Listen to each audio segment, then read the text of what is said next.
Hello everybody, and welcome to my first video of covering one of my games from the British Chess Championships 2026 at the University of Warwick in Coventry. I'm recording this just after round 2, so I played a couple of games so far. Needed a bit of rest last night after a long journey down and a quick game and kind of finding where I'm staying and everything. So yeah, pleased to bring you a bit of a recap of kind of what's gone on and obviously documenting my tournament as it happens as I said I would.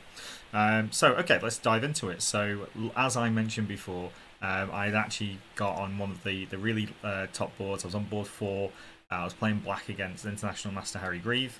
He's got a rating here of 2505, which is a Grandmaster rating, so I'm sure it's only a matter of time before he becomes a Grandmaster. And if you did watch live, then you had the pleasure of seeing me get on video camera yeah, I didn't wear any fancy dress though. I didn't pull any faces at the camera, although I'm sure we had a great time actually having a look at what was going on. I tell you what, one thing that I'm just going to do actually, because for this game it's probably quite important that I actually have the times actually added. So I forgot to actually add the time. Hang on a minute, 1 second. So I need to do this. Take me a second to actually add it in, because this is probably basically the difference between me and really a Grandmaster, is that at my young age of 41, unfortunately, I'm got a lot of other things, I'm afraid, that are more important to do. And okay, right, there we go, added on. And so therefore, when it comes to learning your opening variations and things, I have to do it in spurts. I don't play many tournaments throughout the year in comparison to players such as Harry, who's pretty much playing all the time.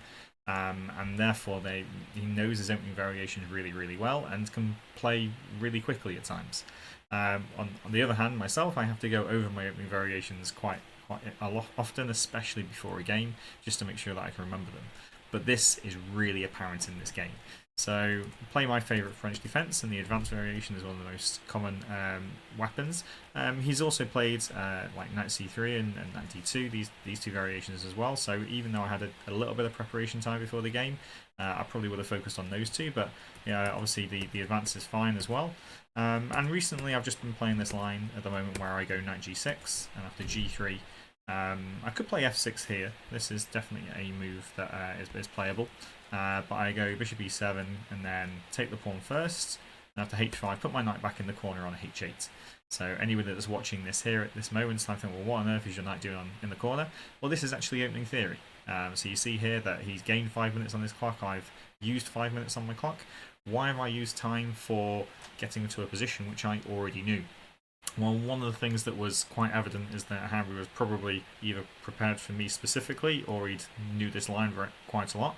So I was kind of thinking in my head, how can I try and deviate into a different variation, which he might not know as well, or he might not have prepared for me. So I specifically was just dedicated a little bit of time to doing that. Of course, I could have played a lot quicker had I needed to. But usually I like to take my time in the openings, and maybe that's something that I need to change to improve. And he surprises me with Knight A3, so this is almost like the first, I don't want to say a new move, this kind of idea still existed before, but it's really interesting from a point of view about what he actually wants to do with these two central pawns, because he knows that I'm going to be playing F6 next. And usually one of the main lines, for example, goes Knight C3, and then after F6 they take, and we go Bishop takes, and then we get this pawn structure. And it's really interesting here because this pawn on e6 is actually on an open file. It's backwards, and therefore it can be a target. And actually, that's usually where the battle revolves around. Like I'm trying to play e5 at some point. Why won't my arrow work? There we go. I'm trying to play this move at some point if I can do, but of course I've got to be careful that the d5 pawn doesn't drop after that. And he's going to try and control this square on e5 with moves like Bishop f4, and obviously the knight's already attacking it. And maybe put the rook on it too. But this, was a position actually I thought was quite good for me. And so he's done quite a good thing here by actually varying it up and playing Knight A3. One of the websites that I like to use is Chess Publishing. I know that they noticed this and maybe probably feature this game in some of the opening theory, because it's quite nice what Harry did, because after F6 he declined taking and he actually brought his knight back. I brought my knight out, and then when he played Bishop F4, I kind of understood what his plan was. And I couldn't really see that much else to do here. I did have another plan I ended up taking. I spent quite a bit of time. You see I'm on 1 hour 23, so I spent probably too long deciding here what to do. I spent, what, 30 minutes over this, which is just far too long. And the reason is that, again, he was blitzing out his moves. I was thinking, right, what preparation am I running into here? This is really, really dangerous. I saw that I could take, but I was really worried here in this pawn structure that I'd end up with him having a knight on this square on d4, just hitting my pawn on e6, and I just have some bad bishops. So I was giving some serious consideration here to the move f5. And I don't wish I played it because I don't think it's very good. But the reason why I wanted to do this is that I saw like variations here where, like, after queen d2, I can play the move g5. And he takes en passant, I take back, and I'm trying to play g5 again. I'll play king g7, rook h8, maybe even g4, and I've got an attack on the king side. And it looks quite nice, actually. But I think the main problem that I found is that, like, for example, even in this line, you can actually insert the move bishop h6. And I was seriously considering here just actually sacrificing the exchange. And I'm thinking this is a good way to get some play. Maybe I can just play g5 here. And after takes, I'll go, maybe queen takes or bishop takes is okay. This, and then my next move is going to be g4, put the bishop on g5, maybe I'll put the knight on g5. And my pieces, like knight into e4 looks great, knight into h3 check. Maybe my queen can come out to h6 and we'll get down the h file. So it looks brilliant. It looks like a really nice attack, but both my pieces can't go to g5, and I think that's also dreaming a little bit as well. So I spent too long here over this f5 move, and I should have played a lot quicker. I should have just taken a lot quicker. And he, of course, knew what to do, and then my plan was always going to be knight g5 to start swapping off some pieces, because I've got less space, and therefore, if I exchange pieces off, then it will hopefully ease my crampedness.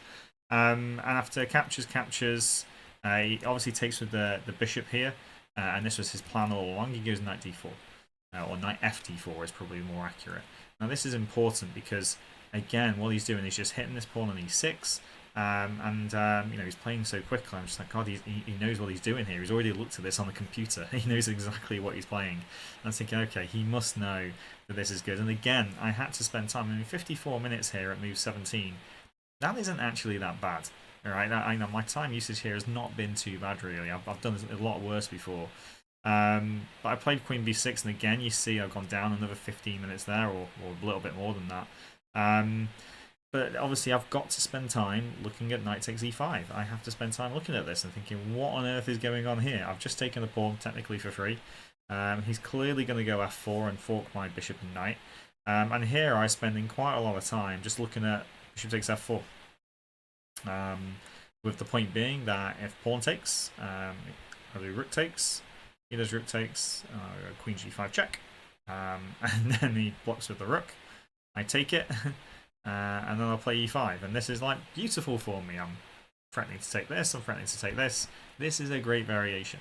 The problem is that, well, he doesn't have to take back with the pawn straight away. He can actually take back with the rook. And then there's some crazy lines here where if I take here and then pawn takes, it's a case of, well, I'm a bit unsure. Does queen h4 actually work here? Does this actually work? The idea being that after pawn takes knight, I'm going to queen g3 check. And have I got like a perpetual check or something like that? Which obviously I would take against such a strong player playing black as well. But he goes king f1, and then here, like, the problem is that you think that you're checkmating him, but after rook f8, he can actually just block. He can actually just play knight f3 or something. And I'm starting to run out of checks, and this king looks like it's actually just running away, and I'll just be 2 pieces down. There's some crazy variations here. Like I think bishop b5 was what the computer suggested when I turned it on straight after the game. But I mean, I ended up thinking that I was looking at this and trying to analyze this variation from back here, thinking what on earth's going on. And then I was also thinking of, do you know what? Actually, maybe after this, maybe f4. Maybe I can just sack a piece for 2 pawns, because his king's actually really exposed here. Like, there's not really many pawns in front of it, and I've got a dark square bishop. Maybe I can play something like bishop f6, and after takes and bishop takes, I've got 2 pawns for it. 2 pawns and a bishop against 2 knights with an exposed king. This could be pretty good. But my assessment of this particular position was that it wasn't going to be good enough. And the problem is that even though I've got a direct threat here, is that I can't get my e-pawn moving quick enough. That's the problem. I need to get this pawn moving forward. Quite annoying then that it told me after the game that he'd actually been had a game in this variation, not with knight takes e5, but after queen b6. But so therefore he'd looked at all of these lines, which is why he was able to play it so quickly. He had a game recently in it. And after knight takes e5, apparently after f4, apparently knight f7 is actually pretty good. Well, not pretty good. It's like still better for white, but this is a playable position. And it doesn't make sense to me to do this because the dark square bishop is usually your really good piece in this position, especially with white not having one. So to actually save the knight and not the bishop kind of didn't occur to me, but I guess I am getting e5 in pretty quickly here because my queen's attacking the pawn on g3, e5 is coming, yeah, I guess I've got play here. But if I'd have seen knight f7, I might have been tempted to go for it, but would have also been put off that he actually probably would still be blitzing out his moves against me because he knows exactly what he's doing. So I wasn't chicken. I went queen b6 in the end, and I thought queen b6 was a decent alternative. Why go in for all of that, which I'm not sure of, and go for a move like queen b6? But again, it's more time off my clock that he's able to just play instantly. He doesn't need to think about these moves. Of course, f4, bishop back, and then king g2, and then takes, bishop c5. And his knight comes to f3, and again, I've got 32 minutes here at move 21. I have probably played a little too slowly, but if you look at most of the games in the championship, you get to move 21, people down to 32 minutes. There's far worse people than me at this stage. But the problem is that my opponent's got 1 hour 40 nearly. He's gained time on his clock, and he knows what he's doing in the position. So it was I'm on hiding to nothing here. My main kind of normal move here was something like bishop b5, trading off these bishops. I also had a quick look at bishop b3 here, maybe potentially lining up some sacrifices in some way. But in the end, I decided to kind of go queen takes b2, thinking that this was okay, and unfortunately I just miscalculated here. I saw the rook attack, I saw queen takes pawn, and here I saw that the move queen d3 was possible, where he could try and double attack my queen and win it. But I just completely forgot that he can go rook back. And now after queen b2, queen d3, it's a different position now. I don't have this move queen c4 for a start because my queen's not on a2 anymore. And the problem is he's actually immediately threatening to win my queen, which is really, really annoying. So I miscalculated at that point. Probably shouldn't have gone pawn grabbing and maybe trusted my opponent that he knew what he was doing. Maybe played bishop b5 or something like that. But okay, and here it's actually just winning for him, so this is where he just uses the time that he's got. He's actually gained 10 minutes on his clock and he's absolutely smashed me. And that's what Grandmaster preparation looks like, people. So, a bit unlucky in this first game. And here I'm having to give up the exchange because at any moment he can play g4. And I can't allow queen takes h7, so I have to give my rook up for the knight. I thought, I've still probably got practical chances here.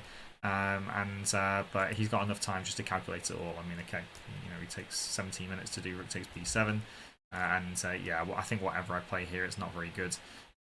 Maybe I can do something like queen c6. What's the computer actually say here? Let's turn it on. Yeah, it's plus 1.8 after queen c6, so it's already gone. It's a miserable position. I play bishop b6 anyway, and there's loads of tactics here, by the way. Like, I think I originally wanted to play something like bishop c6. This is what I would have originally wanted to do. But I mean, again, you can just do knight takes e6 now, because even though I can take the rook, you can take my rook on f5 for free. And also the knight's also attacking the bishop on c5, so that's no good. Queen c6 looks a lot more sensible. But bishop d6 was what I played, and I was seeing loads of variations here where I was just getting hammered. So like one of the problems is that like he could have gone for like g4 straight away, which I don't think is quite as good. But after takes, like one of the things that I've got to be scared of here is that he could just try and checkmate me down this file, down the f file with the queen and the rook. But unfortunately, it's I can probably just defend, and I've always got this queen e4 check idea to swap off the queens. But the problem is, are those endgames good for me? At the moment, with the 2 pawns on a7 and b7, they are good for me. Which is why he takes one off, and now those endgames are not good for me. And here, this is just a very lame attempt at trapping in his rook. It was never going to work. But there was loads of tactics here that were really quite nice for him, and not for me. Go bishop c6, he goes rook e7, and after bishop here he goes takes. I think I was thinking about something else actually around here. There's some quite nice tactics. So I'll go bishop here, yeah. So if I go queen c6, for example, quite amusingly, I think he can just, I haven't checked this with the computer, I think he can just go queen f3, and he's threatening checkmate. So he's threatening check here, and then checkmate on the back rank. And it's a case of, well, how do I actually stop that checkmate? And you might think, well, you can actually pin his queen. If I go d4, pinning his queen, the problem is he just does rook takes bishop. And I can't take the rook because he'll take my rook on a8. So it just loses a piece straight away. So that's no good. So how else do I stop this checkmate? Well, I can't retreat the bishop because, well, queen f8 straight away is checkmate. My rook's not covering it. So what is it that I do? I can't see a way for me to stop the checkmate. No, I can try and play h6, he just goes g6, and likewise g6 will just go h6. Well, actually, it'll probably go queen check first, to be honest. So yeah, this was just a miserable thing for me, and there's lots of different ways that this worked. But in the end, rook e7, I brought my bishop back, and after takes, he goes here, and it's just, I knew that the writing was on the cards. I was resigning very soon, and after d4, he just takes the bishop, and I give up the game here because after queen takes rook, check, he goes bishop f3. I haven't got a check on c2 because the queen's covering it. The bishop's going to take my rook back, and when my queen recaptures at some point, or it doesn't even need to recapture, we can just do queen takes bishop. And I'm just a piece down, but also my king's absolutely horrifically bad. Like, even if I try and save it, it might even be checkmate in some way. And so there was no point continuing the game at this point, especially with the c-pawn coming down the board too. So I resigned at this point. But yeah, okay, bit unlucky in this first round. You know, I was really pleased to be playing on the top board and being on video, which was obviously a lot of fun. Will I have better games against players of this rating? Yeah, I definitely will. I mean, got a little unlucky that he was able to play so fast from having a recent game in it, or just good opening preparation. I played him in the reverse colours actually back in Rill last year and drew with him as white. So it's not that these players are completely out of reach for me to get results against.